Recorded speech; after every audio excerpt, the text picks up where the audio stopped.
Senhor, obrigado, Pai, porque a Tua igreja, o Teu corpo, ele é assim. Ela acolhe os pequenos, ela consola quem chora, ela ri com quem ri, Senhor. E, Senhor, nesse momento a gente quer entregar em Tuas mãos, Pai.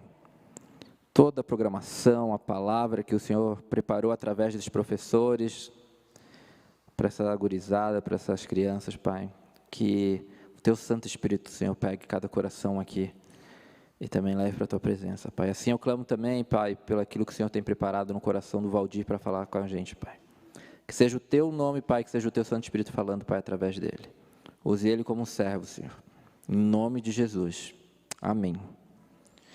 As crianças podem ir. Boa noite. Tem um pequeno livro da Bíblia, chama Lamentações de Jeremias. Você sabe onde fica? Se você puder, e tem aí no celular ou a Bíblia física, abre, por favor. A gente vai projetar esse texto, mas se você tiver ele diante de você, diante dos teus olhos, você pode correr um pouco, né, com os olhos sobre esse texto. Lamentações de Jeremias, Isaías, Jeremias, e eu, claro, vou só pegar uns versículos desse texto, que começa no capítulo 3, versículo 18.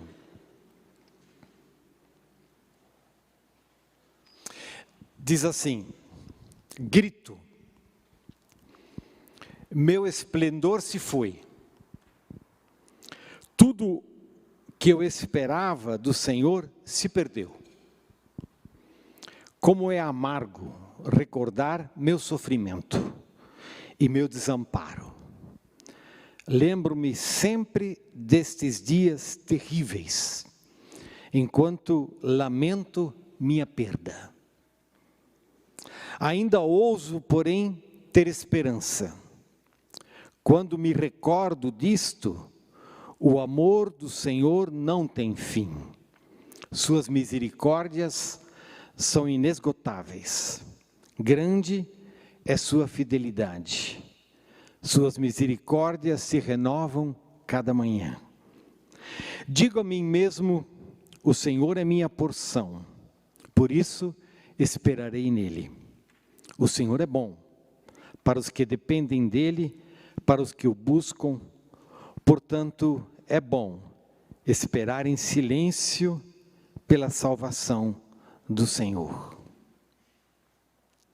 Como eu disse antes, se você, tem esse texto diante de você, nesse culto, a gente queria que esse texto, de alguma forma, encharcasse a nossa alma hoje, e por isso, às vezes, a gente precisa ter o texto diante de nós, né? E eu disse, já hoje de manhã, eu nem me importo se você diz, olha, não vou prestar atenção no que o Valdir vai falar hoje, eu só vou ficar meditando nesse texto, olhando para esse texto. E eu queria que a gente voltasse a cantar o que a gente acabou de cantar, né? Sobre o clamor, e essa conversa entre esse texto do Antigo Testamento, que fala desse grito, e esse clamor que se levanta, e ao qual o nome de Jesus responde. Então, com esse texto na mente, a gente volta a cantar. Ou se você de repente diz, eu não quero cantar, então ouça, e a letra está projetada aí. Vamos ficar de pé para ter esse momento de clamor ao Senhor.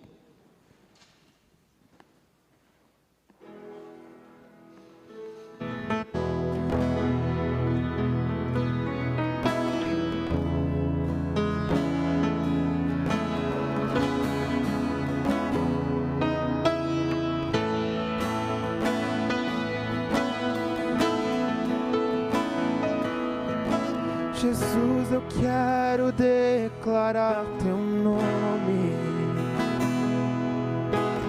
sobre toda a mente e coração,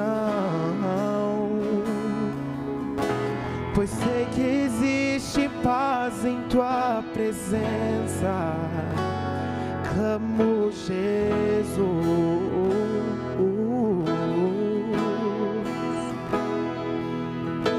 Jesus, eu quero declarar teu nome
pelas ruas o nome de Jesus.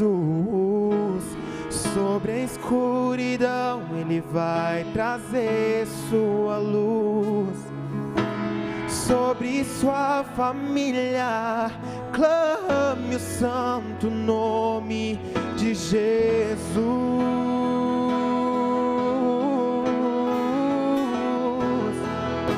Declare pelas ruas o nome de Jesus. Sobre a escuridão Ele vai trazer sua luz. Sobre sua família clame o santo nome Jesus.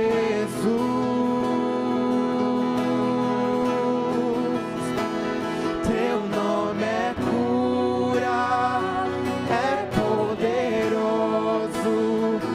Teu nome é vida.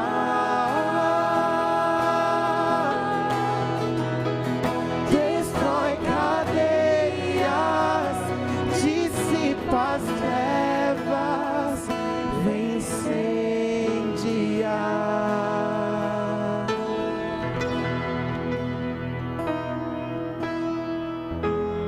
Senhor, nós invocamos o Teu nome, Jesus.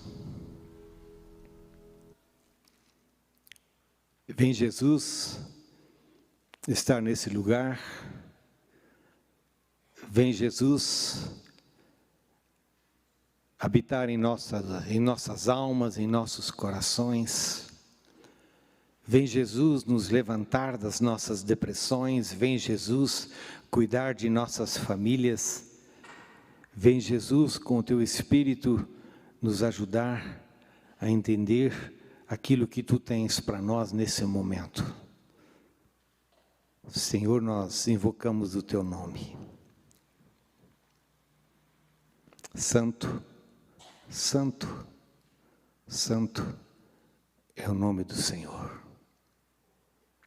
A Ele nos submetemos, a Ele honramos e a Ele buscamos obedecer, em nome de Jesus. Amém. Obrigado. Gente, por favor.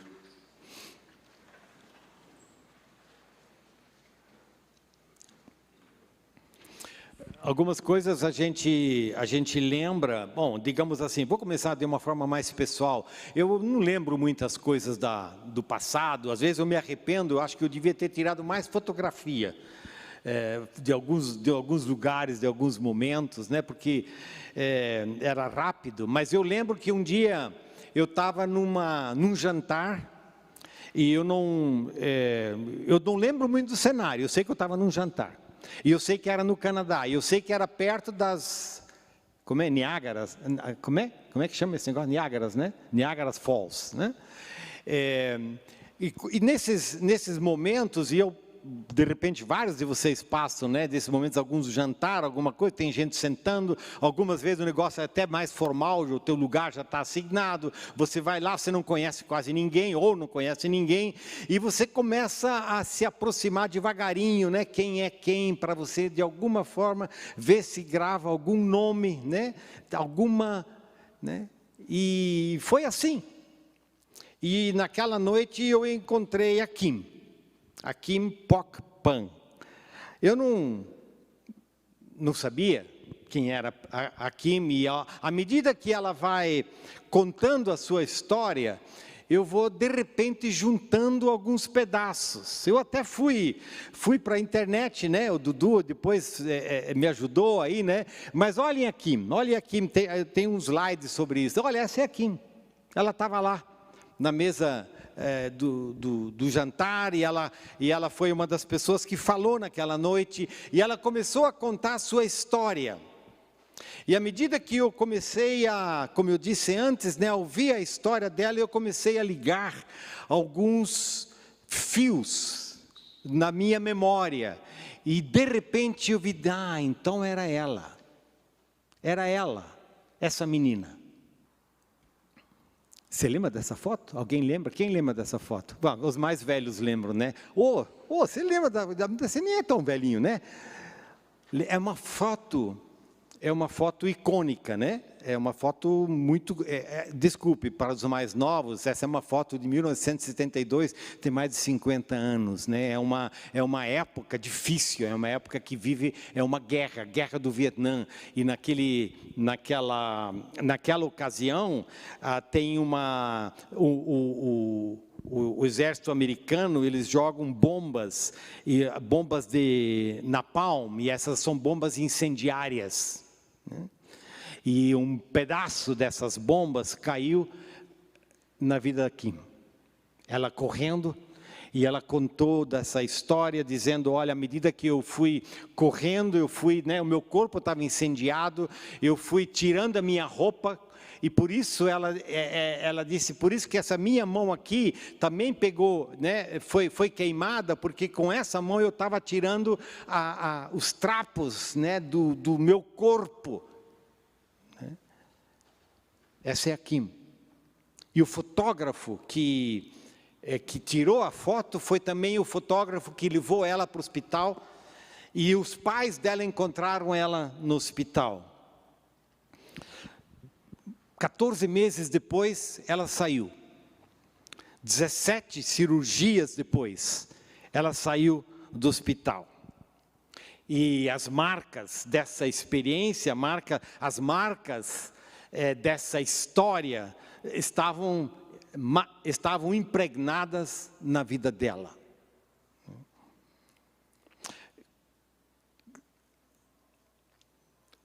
Hoje de manhã eu falei sobre o drama do pregador. O drama do pregador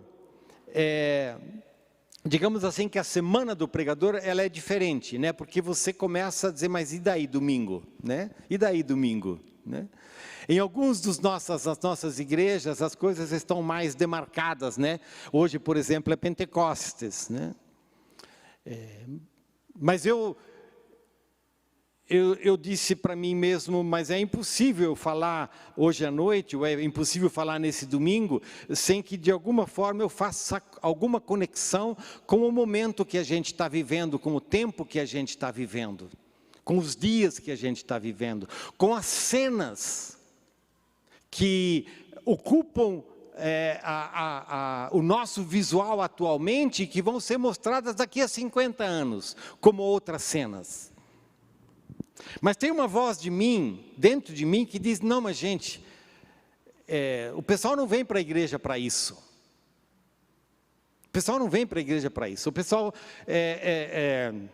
e quem sabe eu falo até, às vezes por mim mesmo, né? O pessoal não vem para a igreja para isso. O pessoal vem para a igreja para ter alguma experiência boa. O pessoal vem para a igreja para escutar uma palavra positiva. O pessoal vem para a igreja para, no final, dizer, né? Ô, Valdir, muito obrigado pela palavra hoje, né? E aí vai inflar o meu ego. Mas tinha uma coisa na minha memória que dizia, Valdir, mas você não é chamado para a indústria do entretenimento. A igreja não é um lugar de entretenimento, a igreja não é um lugar onde as pessoas vêm para que elas possam sentir bem. A igreja é um lugar onde as pessoas possam se encontrar com uma palavra de Deus que ajuda elas a processar a vida, e a processar o que elas estão vivendo no dia a dia, a processar as coisas pequenas, as coisas internas, e a processar as coisas que estão ao nosso redor, que acontecem ao nosso redor. A palavra de Deus é aquela palavra que estabelece uma conexão com a nossa vida, em que na medida em que a gente entra nessa palavra, e a gente lê essa palavra, a gente diz, mas é isso que eu sinto. E a palavra fala para a gente, mas ao mesmo tempo essa palavra tem que chegar enviesgada, né? Enviesgada não existe essa palavra, né? Ela tem que entrar de alguma forma, ela entra também cortando, porque ela é uma palavra que nos chama conversão, ela é uma palavra que nos chama ao arrependimento. Se você quisesse vir à igreja para sair da mesma forma, você não precisava vir, não é? Você vem para cá para quê? Ou eu, né? Eu estou falando para você porque eu estou pregando hoje aqui, mas eu também, não é? A gente vem para cá para ser encontrado por Deus, e a gente vem para cá para ser confortado por Deus, a gente vem para cá para ser desafiado por Deus. Porque a gente crê que a gente tem um lugar na sociedade. A gente crê que a gente tem um lugar como igreja no mundo no qual nós vivemos. Eu podia ter trazido fotos, várias fotos, não é? Eu podia ter trazido cenas que falam do mundo e da realidade dos nossos dias. Porque, de fato, nós estamos vivendo diante de um quadro de absoluto desespero, profundo desencontro, com a sobrevivência de tantas pessoas em risco, em jogo, e a sobrevivência da própria natureza criada por Deus. Não sei como foi a tua semana. Alguns dias para mim, durante essa semana, foram pesados. Eu até escrevi aqui, foi na terça que eu senti um peso muito profundo, pois vi crescer dentro de mim um senso de que estamos diante de um quadro desesperador. Eu estou falando de mim. Ontem de manhã, nós ficamos 1h30, conversando, alguns líderes da igreja aqui no Brasil, ficamos 1h30 conversando com o embaixador brasileiro no Oriente Médio, que vive em Jerusalém, e com um pastor luterano da igreja de Belém e do Bethlehem Bible College, de uma faculdade de teologia na Palestina, e ele falando o que está acontecendo com a igreja deles. Ele está falando, depois tínhamos alguém para tomar café lá em casa. Eu digo, caramba, está difícil fazer essas mudanças. Como que você está vivendo esse tempo? Como que você está vivendo esses dias? E foi assim que eu cheguei ao texto de Lamentações. E a primeira palavra que diz que o autor do livro de Lamentações, a primeira palavra que eu trago é grito, grito. Meu esplendor se foi.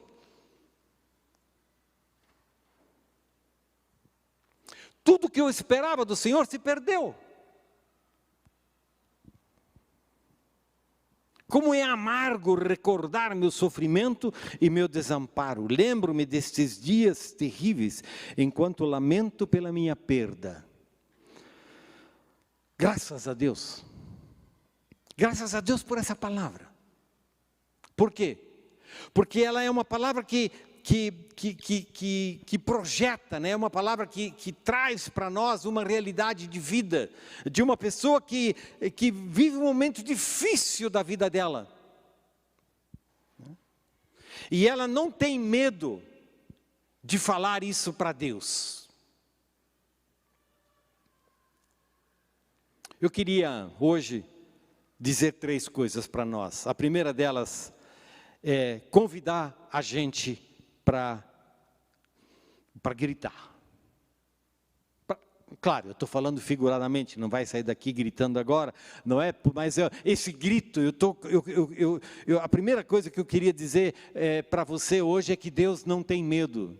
Deus não se afasta quando você chora, quando você lamenta, quando tem dor, quando tem angústia, quando você não sabe o que fazer.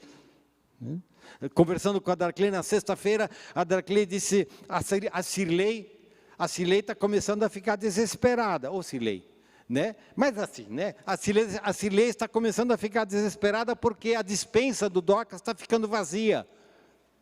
E o pessoal que dá arroz para a gente nesse mês, falou que não vai dar nada, nem 1 quilo, porque foi tudo para o sul. O tempo no qual a gente vive, essa angústia, e de repente eu disse, Darkley, você tem alguma gordura? Né? Porque tem que comprar arroz, são 300 refeições por dia.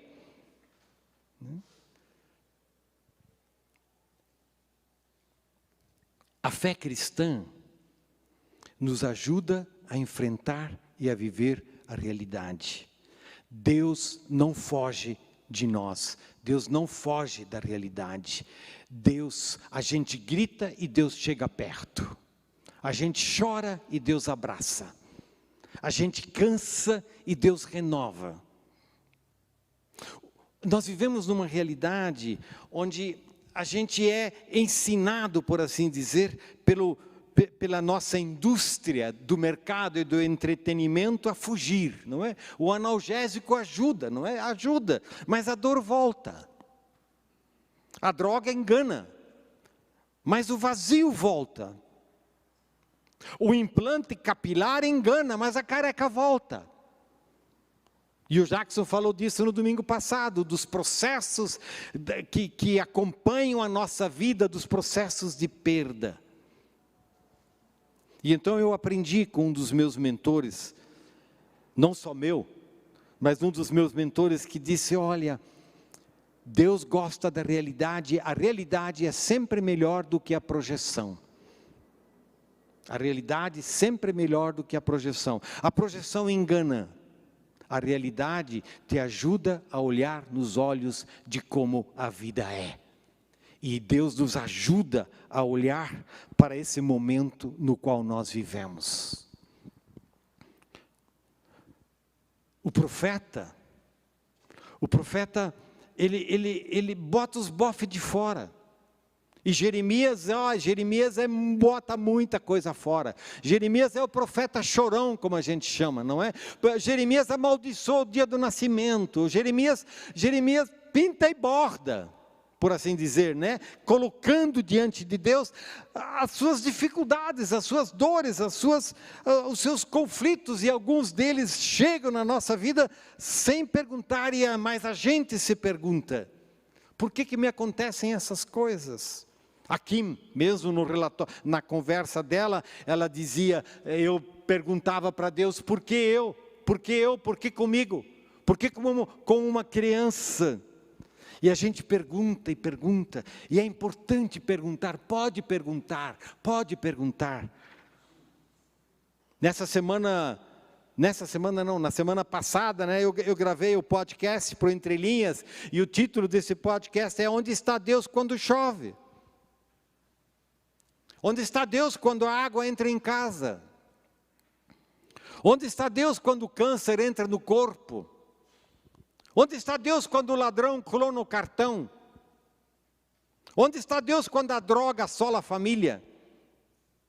Onde está Deus quando a traição invade a relação? Onde está Deus quando está doendo? Você nunca se perguntou isso? Lembro-me sempre, diz o profeta, desses dias terríveis, enquanto lamento minha perda. Há um lamento. A igreja é o lugar onde a gente precisa ter espaço para o lamento, e para dizer está doendo, e para dizer eu não estou entendendo, e para dizer eu não estou conseguindo, e para dizer eu está pesado, e para dizer eu preciso ajuda. A segunda coisa que eu queria dizer para nós hoje é que não é que nós somos magicamente tirados da realidade, nós carregamos cicatrizes na nossa vida. Olhem esse slide da Kim. E aqui já, né, esse slide mostra ela num tratamento, porque o corpo dela foi totalmente afetado por aquelas bombas, né? E ela precisa continuar a fazer tratamento. A roupa bonita que ela vestia ali no início, porque ela é uma embaixadora da Unesco, a contar a história da vida dela. Mas as cicatrizes estão com ela. As cicatrizes, as marcas que acompanham a nossa vida. Lembro-me sempre, diz o profeta, destes dias terríveis, enquanto lamento minha perda. E ele dá um pulo. E o profeta diz, ainda ouço ter esperança. Quando me recordo disso, o amor do Senhor não tem fim. Suas misericórdias são inesgotáveis. Grande é sua fidelidade. Suas misericórdias se renovam cada manhã.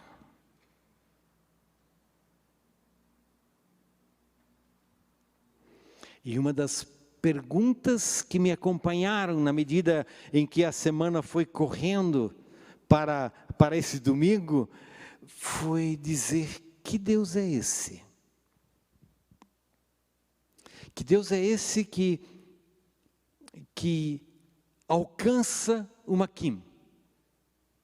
E ela fala sobre isso, ela fala sobre o momento que convidaram ela para ir a uma igreja. Ela fala do momento em que ela entregou a vida dela a Jesus. E ela fala dessa vida dela que foi transformada por Jesus. E eu gostei desse último slide, eu gostei dessa foto.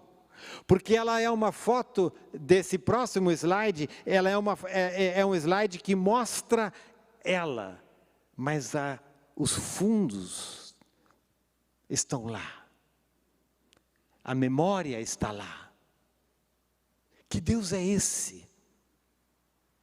Que Deus é esse que faz com que uma Kim, com a história com a história da vida dela, possa ser uma mulher que se transforma numa arauta da esperança. Uma embaixadora da Unesco, a contar a história da vida dela, a história de toda a miséria, a história do tempo que nós vivemos, a história dessas bombas que matam, a história como ela é, com todas as consequências lá no sul do Brasil. Mas quando nós tivemos, foi nessa semana, semana passada, lá no Dorcas, conversando sobre esse culto de hoje, nós dissemos: então vamos projetar umas imagens da enchente. Só que as imagens da enchente que nós vamos projetar não é lá do sul, são as imagens da enchente no Dorcas, no bairro Bonfim, que aconteceram fazem alguns meses. Essa é a nossa realidade. Mas nós não somos vítimas delas, porque há um Deus que nos alcança em meio ao nosso grito. Há um Deus que nos alcança em meio à nossa dor. Há um Deus que nos alcança quando já não queremos mais nada, quando não vemos mais nenhum sinal possível. Rubem Alves tem uma crônica muito curta, não é? Ele tem um texto pequeno, onde ele fala sobre a diferença entre o otimismo e a esperança. E o Rubem Alves diz que o otimismo, ele precisa de sinais para que você se torne otimista. Né? Sinais para que você se torne otimista. A inflação está baixando, a vida vai melhorar. Né? Ou seja, você vê, tem sinais na economia, pequenos sinais, a economia vai crescer. Ou não, né? Sinais, o otimismo precisa de sinais. A esperança não. A esperança é como uma flor que nasce no asfalto. Esse asfalto que parece tão duro, tão definitivo, e que de repente tem uma pequena rachadura. E tem uma rachadura que aumenta um pouquinho, e de repente ali há uma flor que nasce. Surpresa, a flor que brota no asfalto. A esperança é assim. Ela nasce de onde a gente crê que já não nasce mais nada. Ela brota quando a gente já não crê que algo é possível. Porque a esperança precisa estar enraizada em Deus. O profeta diz: digo a mim mesmo, o Senhor é a minha porção. Diga a mim mesmo, o Senhor é minha porção. Eu queria que você saísse daqui hoje à noite dizendo isso, seja naquela porta, seja lá nos fundos, saia dizendo: o Senhor é a minha porção.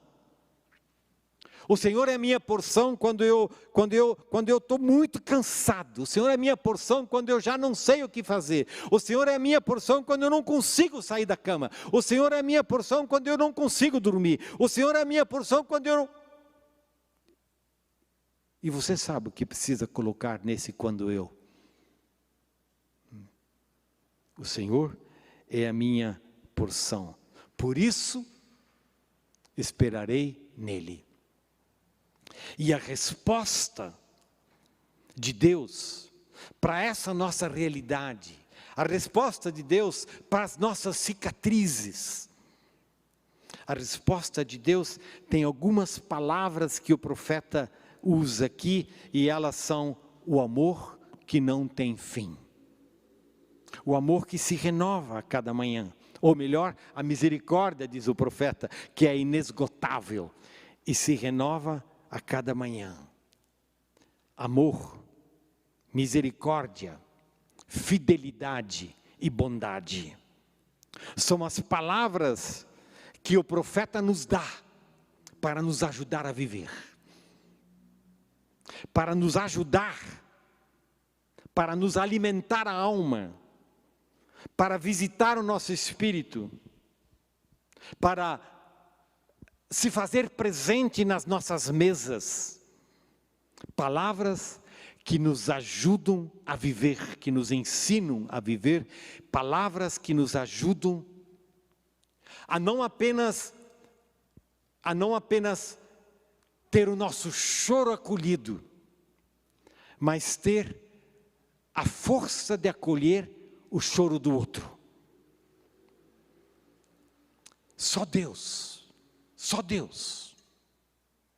Só Deus pelo seu Espírito, que transforma a vida de uma Kim numa embaixadora da Unesco para anunciar nos diferentes fóruns pelo mundo que há uma esperança. E essa esperança se renova a cada manhã. Saia daqui hoje dizendo: o Senhor é minha porção. Por isso, diz o profeta, esperarei nele. Por isso eu não vou desistir. O Senhor é bom. Vamos buscá-lo. Vamos buscá-lo, vamos depender dele. Portanto, é bom esperar em silêncio. Termina esse texto para hoje pela salvação do Senhor. E nós podemos reclinar a nossa cabeça, encostar os nossos ombros cansados, respirar fundo no silêncio, pela salvação do Senhor. E termino com uma frase e uma oração. A frase vem de um teólogo, Jürgen Moltmann, que diz: Deus chora conosco, para que um dia possamos rir com Ele. Deus chora conosco, para que um dia possamos rir com Ele. E eu quase ia dizendo: saia com essa palavra também na tua memória, mas aí eu já peço demais para a memória, eu pelo menos não ia dar conta de sair com essas duas coisas, né? Então, saia com a outra. O Senhor é a minha porção, mas lembre que Deus chora conosco, para que um dia possamos rir com Ele.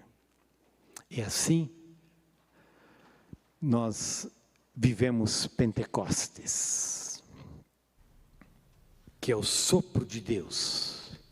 E o sopro de Deus é esse sopro de amor, é esse sopro de misericórdia, é esse sopro de bondade. O sopro de Deus, quem sabe uma imagem nos ajuda um pouco, a imagem da criança que acabou de cair, chora, e corre para os braços da mãe, corre para os braços do pai, e a mãe não faz nada mais do que dar um sopro, e diz: machucou a mãozinha, sopra, e a criança sai correndo, porque o sopro da mãe curou a criança que caiu. Pode ter uma cicatrizinha, tá um vermelhinho um pouco da queda, mas ela sai para a vida. O sopro de Deus nos ajuda a dizer: o Senhor é minha porção.